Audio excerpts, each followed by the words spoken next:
오늘 하나님께서 우리에게 주시는 말씀은 베드로전서 2장 11절로 17절입니다.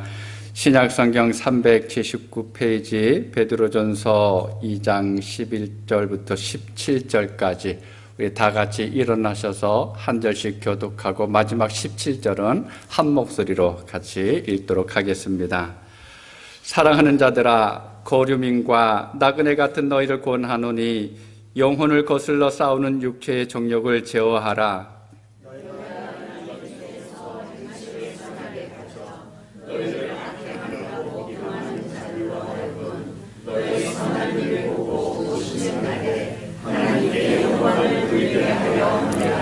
인간의 모든 제도를 주를 위하여 순종하되 혹은 위에 있는 왕이나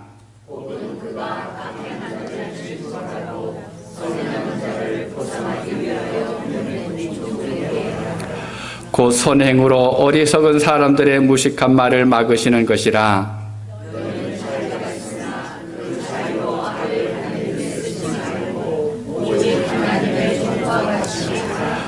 무사람을 공경하며 형제를 사랑하며 하나님을 두려워하며 왕을 존대하라. 아멘. 자리에 앉아주시기 바랍니다.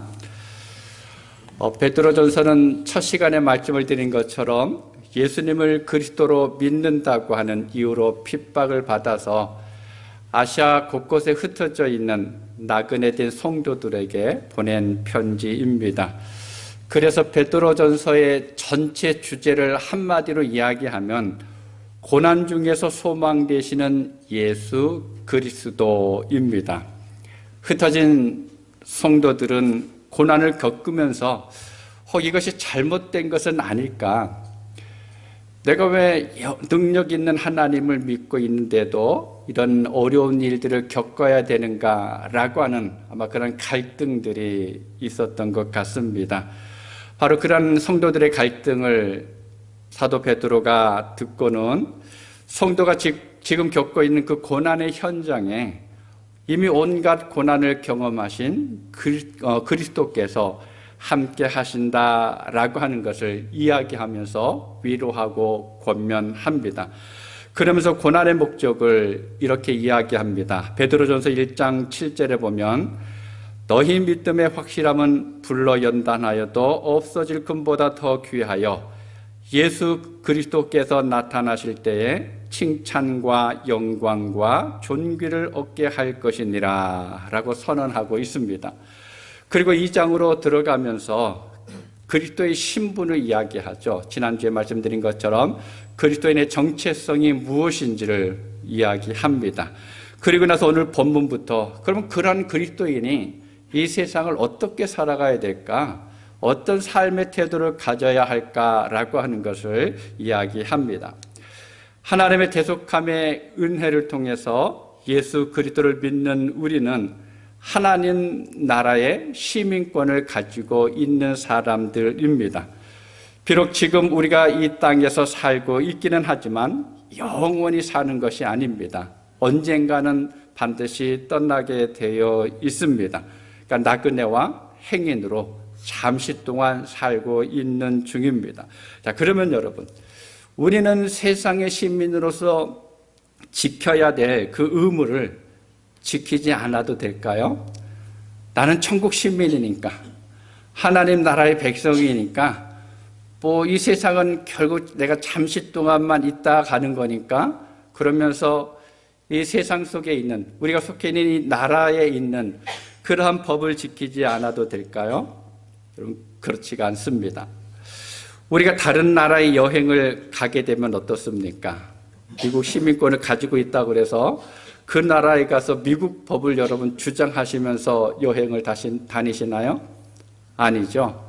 그 나라의 법을 지키면서 다녀야 합니다. 그러한 것처럼 우리가 이 땅에 있는 한에는 우리는 이 땅의 법, 세상의 법을 지키면서 살아가야 합니다. 예수님께서도 이방 황제에게 세금을 바쳐야 되느냐 말아야 되느냐라고 묻는 바리새인과 헤롯 당원들에게 이렇게 말씀하셨죠. 마태복음 22장 21절에 보면 이에 이르시되 그런즉 가이사의 것은 가이사에게 하나님의 것은 하나님께 바치라 하시니. 비록 우리가 나그네와 행인이지만 세상의 법을 무시하면 안 됩니다. 자, 그러면 우리는 세상에서 어떤 삶을 살아가야 될까요? 사실 오늘 본문에 보면 참 많은 것들을 사도 베드로가 이야기하고 있습니다. 첫 번째는 선한 일을 보여야 한다라고 이야기하고 있습니다. 본문 12절을 우리 함께 읽도록 하겠습니다. 너희가 이방인 중에서 행실을 선하게 가져 너희를 악행한다고 비방하는 자들로 하여금 너희 선한 일을 보고 오시는 날에 하나님께 영광을 돌리게 하려 함이라. 아멘. 그럼 지금 그리스도인들에 대해서 어떤 소문이 나 있는 것 같습니까? 사도 베드로가 이야기하는데 너희를 악행한다고 비방하는 이라고 지금 이야기하고 있죠. 실제로는 그렇지 않았을 텐데 이방인 중에서 그리스도인들의 그 말이나 행동을 오해하면서 악을 행하고 있다라고 비방하는 소리를 지금 여기저기서 하고 있다라는 겁니다. 그러니까 헛소문을 퍼뜨리고 있는 거죠. 교회사에 보게 되면 초대교회 당시에 그리스도인들이 크게 세 가지의 오해를 받았다 그럽니다. 첫 번째는 그리스도인들은 반역자라고 하는 비난을 받았습니다. 황제 숭배를 거부한다고 하는 그 이유 때문에 로마 정부를 부정하고 있다고 하는 그러한 비난을 받고 있었습니다. 당시 로마 정부는 독특한 식민 정책을 사용하고 있었습니다. 보통 식민 국가가 되면 그 식민지 나라를 이렇게 흡수하게 되면 그 나라 가지고 있는 모든 것들을 다 말살시키는데 로마는 그렇지 않았다라는 겁니다. 그 나라가 가지고 있었던 문화나 관습이나 종교를 다 인정해 줬습니다. 어떤 신을 섬기든지 어떤 문화나 관습을 가지고 있든지 그건 너희들 마음대로 다 해라. 그런데 단 한 가지 조건이 있다. 그 조건이 무엇인가 하면 황제 숭배입니다. 그래서 로마에 점령당한 모든 나라가 그것을 잘 지켰습니다. 황제 숭배가 1순위가 되고 또 본인들의 어떤 문화나 관습을 다 따랐는데 그런데 이것을 거부하는 두 부류가 있었습니다. 첫째는 유대인들이었고 또 하나는 기독교인들이었습니다. 근데 유대인은 하나님만이 유일한 신이다라고 주장하니까 로마도 그래 뭐 그거는 어쩔 수 없이라고 하면서 인정해 줬어요. 그런데 기독교인들은 어떻게 했습니까? 황제 숭배를 거부했죠. 그러면서 누가 왕이라고 그랬습니까? 예수. 황제가 아니라 예수가 더 높은 왕이다라고 주장하고 있으니까 사람들이 그럼 기독교인들은 반역자다. 황제를 거부하고 있는 반역자다라고 하는 소문을 내게 됐습니다. 그리고 두 번째로는 초대교회 교인들은 식인종이라고 하는 비난을 받았습니다. 예수님의 피와 살을 먹는다라고 하는 말을 오해했기 때문에 그렇습니다. 여러분, 성찬의 의미를 모르는 사람이 지금 기독교인들은 카타콤에서 숨어있는 그리스도인들이 모여서 성찬식을 진행할 때마다 이것은 그리스도의 살이다, 그리스도의 피다, 먹으라, 마시라 라고 하는 그 소리를 밖에서 들으면 어떻게 됩니까? 저 사람들이 사람의 살을 먹고 사람의 피를 마시네? 끔찍한 일이죠. 그래서 기독교인들은 식인종인가 보다. 그래서 여기서 덧붙여서 유아들을 납치하는 사람들 있다라고 하는 소문도 함께 돌았습니다. 그리고 세 번째로는 당시 그리스도인들은 근친상간의 비난을 받았습니다. 여러분, 기독교인들이 함께 모이면 뭐라고 부릅니까? 상대방을 부를 때 요즘엔 직분을 많이 부르죠. 뭐 장로님, 권사님, 집사님 이렇게 성도님 부르게 되는데, 근데 당시에는 형제님, 자매님 이렇게 불렀습니다. 저도 청년부 활동할 때 가만히 생각해 보니까 그 시절에는 누구누구 형제, 누구누구 자매라고 이렇게 불렀죠.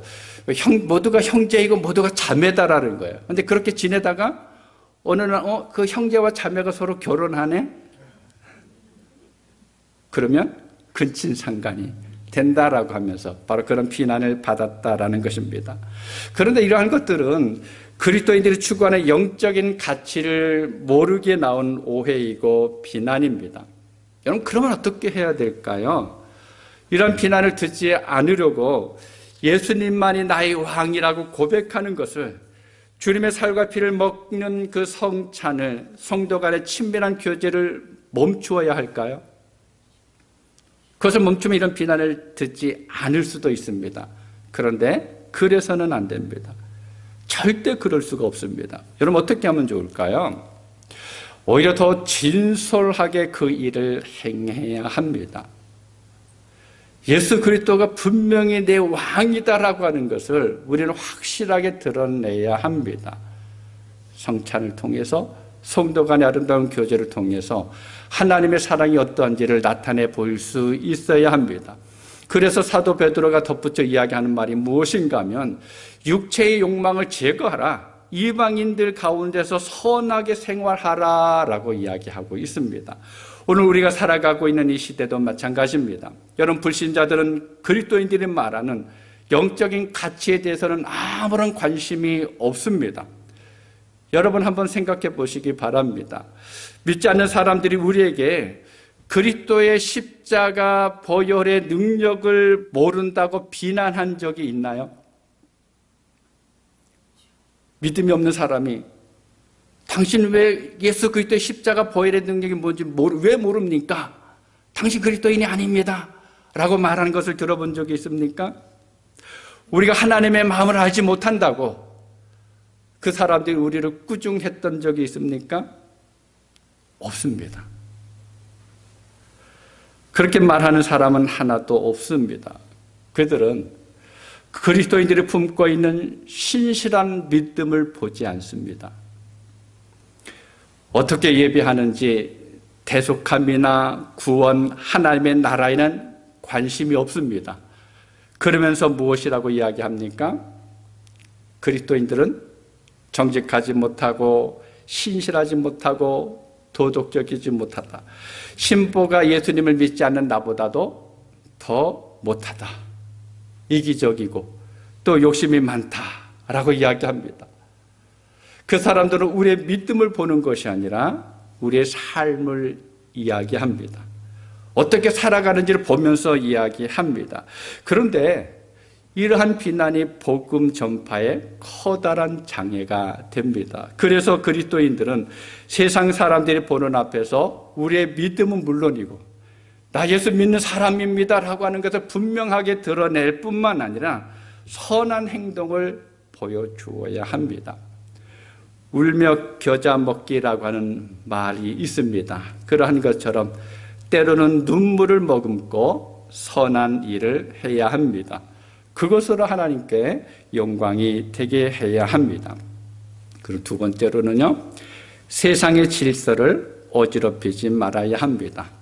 본문 13절 전반부에 보면 사도 베드로가 이렇게 이야기합니다. 인간의 모든 제도를 주를 위하여 순종하되. 그리고 로마서 13장 1절에 보면 사도 바울이 각 사람은 위에 있는 권세들에게 복종하라. 권세는 하나님으로부터 나지 않음이 없나니 모든 권세는 다 하나님께서 정하신 바라. 여러분, 베드로 사도가 왜 인간 제도에 순종하라고 이야기하고 있습니까? 주를 위하여. 주를 위해서 하라라고 말하고 있습니다. 왕이나 총독이나 세상의 제도에 복종하는 것은 주님을 위해서 해야 한다라고 분명하게 이야기하고 있습니다. 앞에서도 잠깐 말씀을 드린 것처럼 당시에는 그리스도인들은 체제를 부정하고 반역을 꾀하고 있다라고 하는 누명을 쓰고 있었습니다.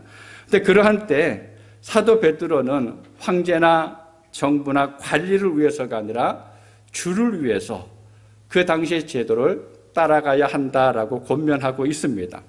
만약에 그 제도를 부정한다 그러면, 만약 그날의 어떤 다스림을 우리가 거부한다 그러면, 그래서 순종하지 않는다 그러면 네로 황제가 퍼뜨린 또 하나의 소문이 있었죠. 로마의 불을 지르고 나서 이것은 기독교인들이 한 것이다 라고 하는 것이 기정사실화가 될 수가 있습니다. 그것은 사실이 아니지만 사람들에게 오해받으면 그리스도의 영광을 가릴 수가 있다라는 겁니다. 그래서 사도 베드로는 다른 것을 위해서가 아니라 주를 위해서, 하나님의 나라를 위해서 국가 제도에 순종하라라고 권면합니다.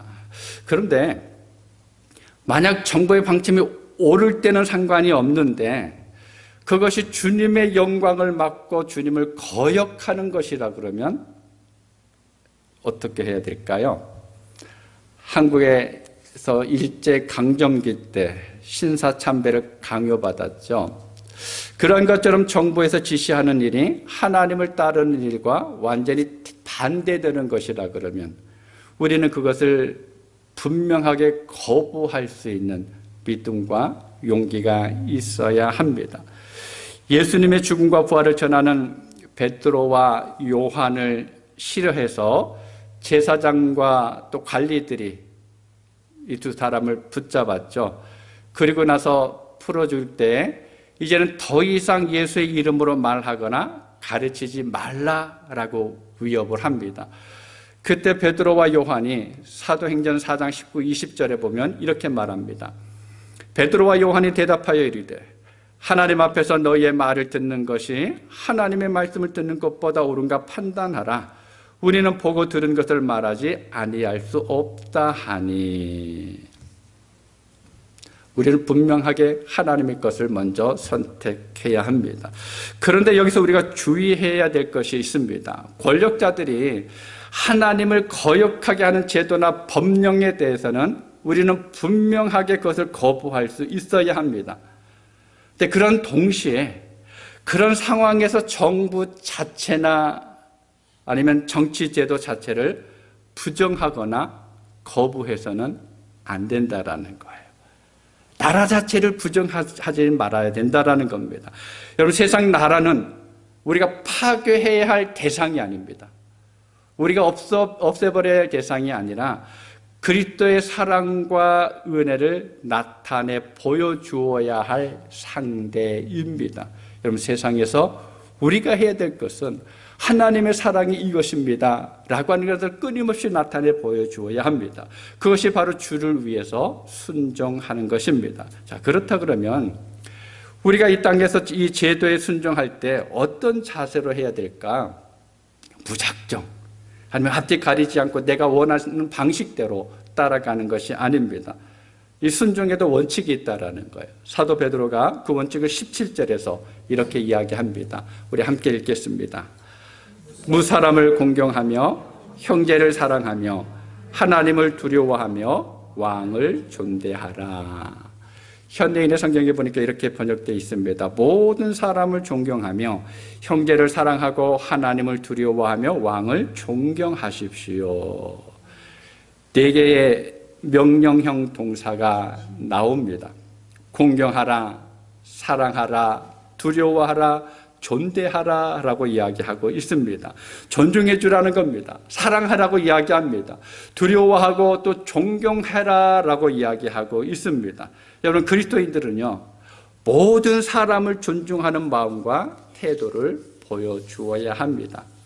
지난주일에 말씀을 드린 것처럼 예수를 그리스도로 믿는 사람들은 택하신 족속이고 왕같은 제사장이고 거룩한 나라이고 또 그의 소유된 백성입니다.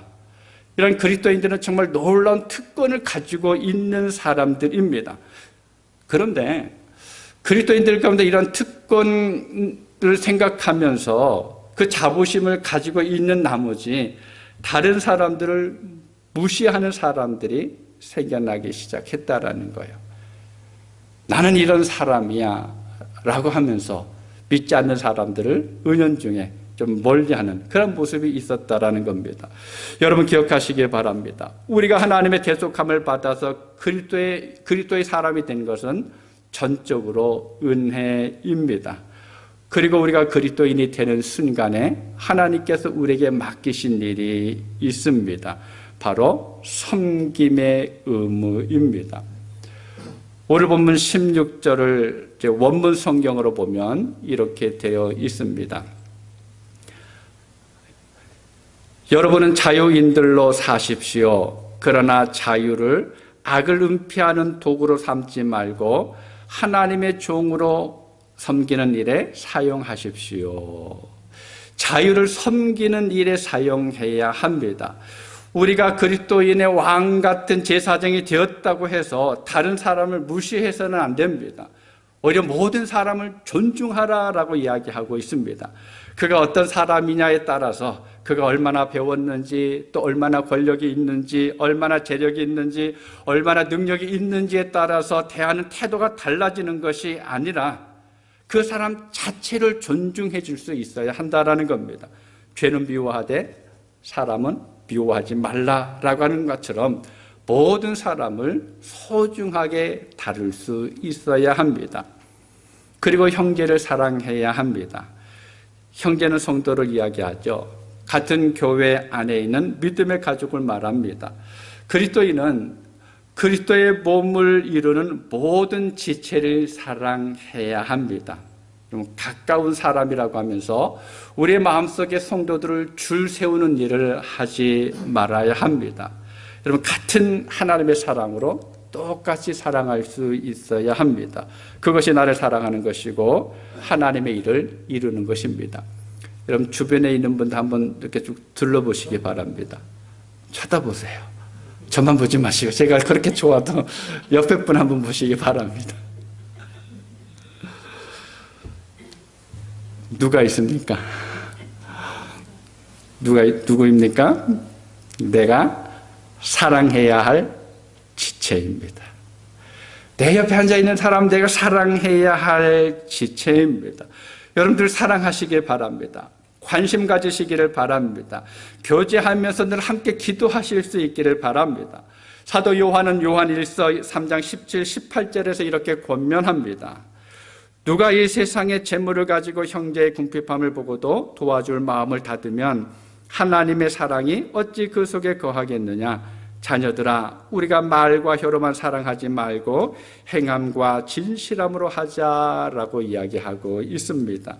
삶으로, 몸으로, 물질로 형제를 사랑하는 여러분 되시기 바랍니다. 그리고 또 하나의 명령이 있었죠. 하나님을 두려워하는 것입니다. 사람들에게 마음을 쏟다 보면 하나님을 소홀히 할 때가 있습니다. 모든 신경을 사람에게 집중하면 하나님을 향한 믿음이 나도 모르게 약해질 때가 있습니다. 그래서 사도 베드로는 하나님을 두려워하라라고 이야기합니다. 여러분, 하나님을 두려워하는 것이 무엇입니까? 하나님이 무서워서 공포에 떠는 걸까요? 아니죠. 우상을 섬기는 사람들은 그렇게 합니다. 자신들이 섬기는 그 신이 해코지할까 봐 무서워서, 그래서 신의 마음을 달래주고 잘 보이기 위해서 무엇인가를 합니다. 그런데 하나님을 두려워하는 것은 그러한 것이 아닙니다. 하나님을 두려워한다고 하는 것은 경외입니다. 하나님이 너무너무 좋아서, 하나님이 너무 좋긴 한데, 그래서 날마다 그 하나님 가까이 가고 하나님을 바라보는데 오히려 함부로 하지 않고 조심해서 행동하는 것이 바로 두려워하는 것입니다.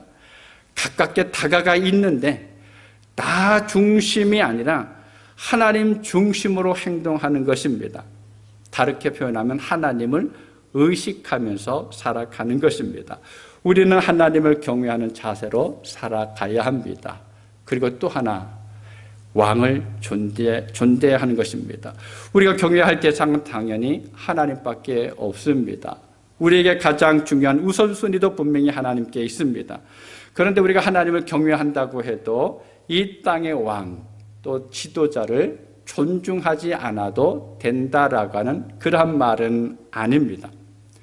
내가 하나님의 자녀니까, 나는 하나님을 섬기니까 라고 하면서 이 땅의 지도자들을 무시해도 된다라고 하는 그런 말이 아닙니다. 그래서 사도 베드로는 하나님을 두려워하는 동시에 왕을 존경하라라고 말하고 있습니다. 그리스도인들이 이렇게 세상의 질서를 잡아주어야 합니다.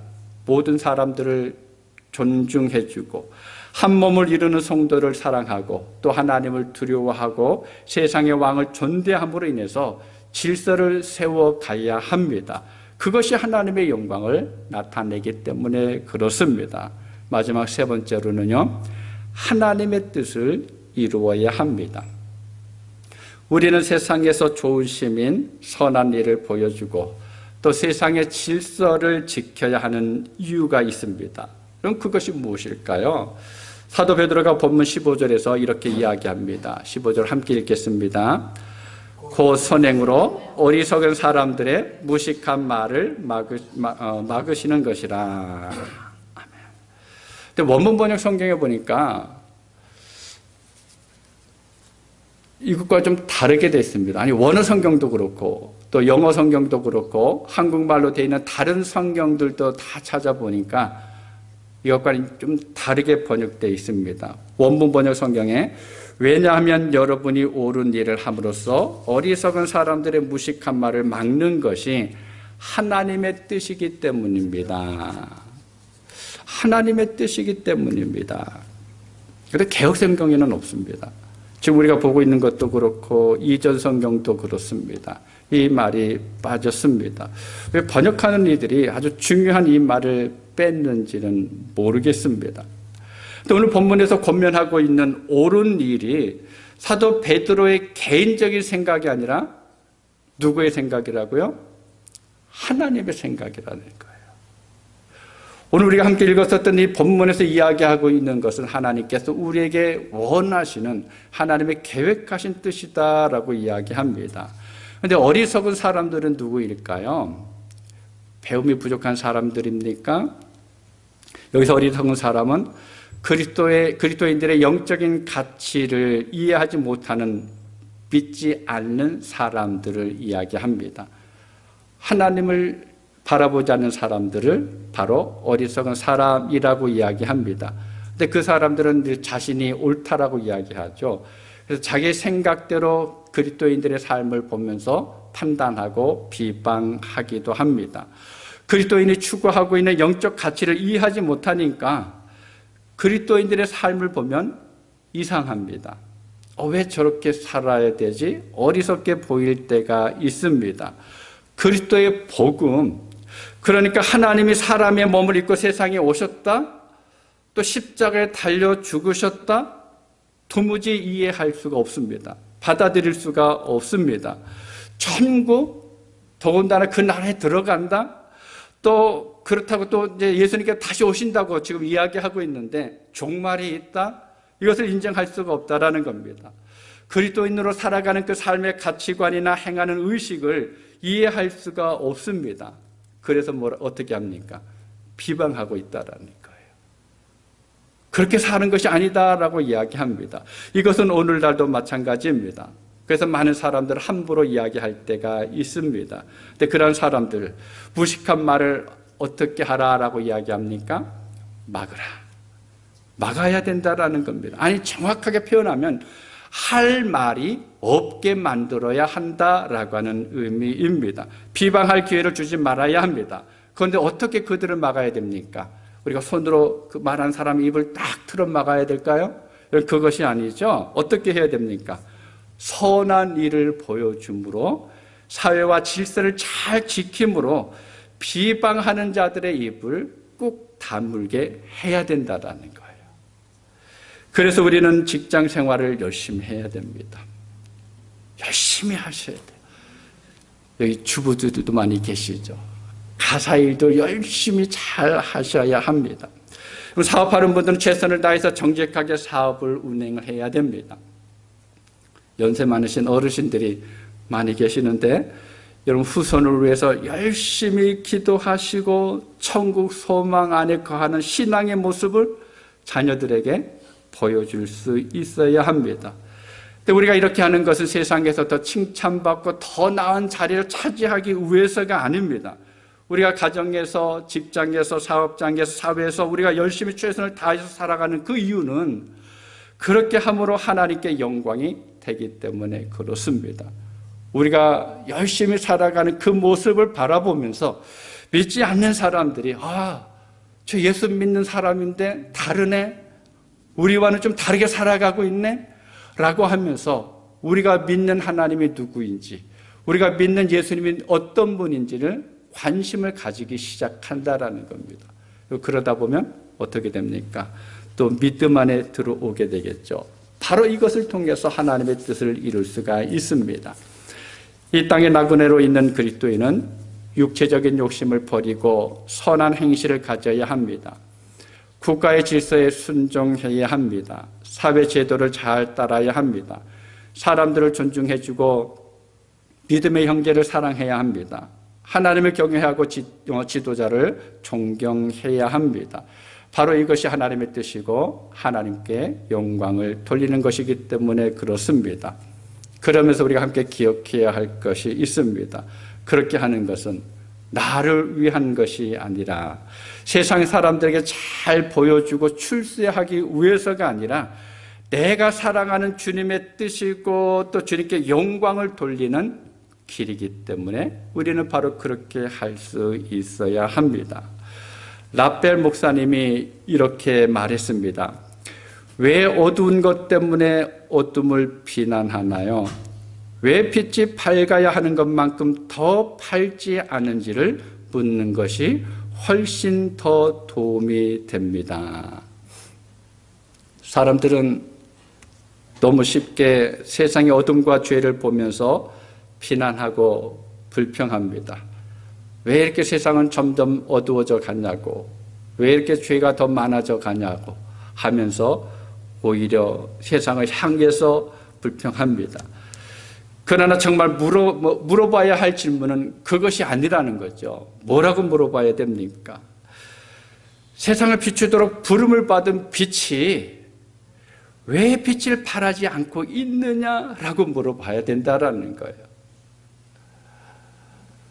마태복음 5장에 보면 예수님은 너희는 세상의 빛이라고 말씀하시면서 우리가 세상 속에서 하나님의 진리와 사랑의 빛을 드러내야 함을 강조하셨습니다. 여러분은 모두가 세상의 빛이라고 예수님께서 이미 선언하셨습니다.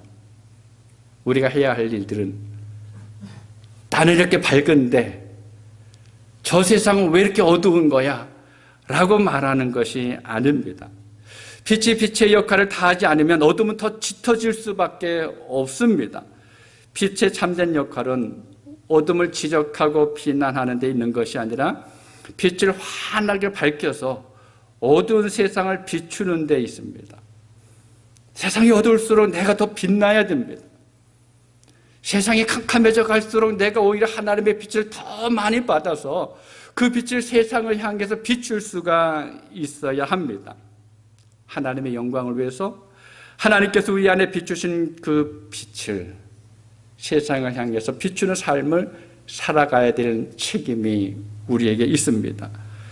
하나님의 은혜로 대속함을 받아서 믿음의 길을 걸어가고 있는 사랑하는 여러분, 오늘 사도 베드로는 권하고 명령했습니다. 세상의 질서와 선한 일을 나타내므로 하나님의 영광을 드러내라 라고 분명하게 이야기했습니다.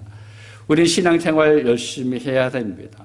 말씀 묵상하고 또 이 말씀의 의미를 깨닫는 것 잘 해야 합니다. 그런데 그것으로 끝나는 것이 아니라 우리는 세상 속에서 살아가고 있는 존재다라고 하는 것을 분명히 알아야 합니다. 어떻게 해야 됩니까? 세상의 질서를 지켜가면서 또 내 선한 일을 통해서 이 땅에 속해 있는 사람들이 다르게 우리를 바라볼 수 있어야 합니다.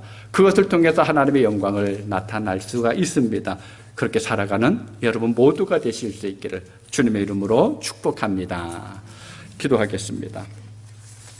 아버지 하나님 감사합니다. 하나님의 그 특별하신 은혜로 우리를 대속하셔서 우리가 예수 그리스도를 믿는 그 믿음 안에 거할 수 있도록 도우셔서 감사합니다. 비록 우리가 세상에 살고 있지만 하나님 나라의 시민권자로 살게 하여 주시고 하나님의 은혜의 빛 안에서 살아갈 수 있도록 도우셔서 감사합니다. 그런데 하나님, 우리는 여전히 이 땅에서 살아가고 있습니다. 어둡고 많은 일들이 있는 세상 속에서 우리가 살아가고 있습니다. 그 세상에 우리가 빛을 비출 수 있도록 도와주옵소서. 하나님께서 내 안에 밝혀주셨던 그 빛을 나만 간직하고 있는 것이 아니라 그 빛을 세상을 향할 비춤으로 인해서 하나님이 어떤 분인지, 하나님께서 어떻게 우리를 사랑하셨는지를 나타내 보일 수 있는 우리 한 분 한 분들 되게 하여 주옵소서. 세상의 질서를 잘 지켜가고 또 이 땅의 사람들에게 선한 행위를 보여줌으로 인해서 그리스도를 믿는 내가 어떻게 살아가고 있는지를 온전히 드러내는 삶이 되게 하여 주옵소서.